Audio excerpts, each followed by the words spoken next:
मी आज भाषण दोघांचं ऐकलं. एक प्रकाश मुगडे यांचं भाषण ऐकलं आणि आपल्या भाजपच्या त्या पाटील वैद्य यांचंही भाषण ऐकलं. प्रकाश मुगडेला एवढं तोंडपाठ दिसलं की मला सुद्धा माझ्या तालुक्यातली गावं एवढी फाटफाट घेता येणार नाही.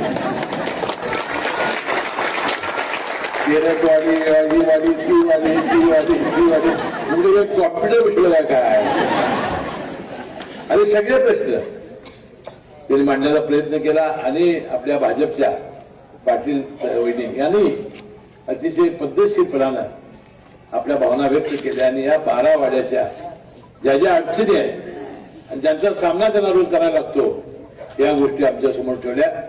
मी मुगडेला आणि आशाताई पाटलांना सुशीलाताई पाटलांना मी शब्द देतो की आपण संधी दिली जिल्हा परिषदेमध्ये राष्ट्रवादीचा अध्यक्ष होणार म्हणजे होणार.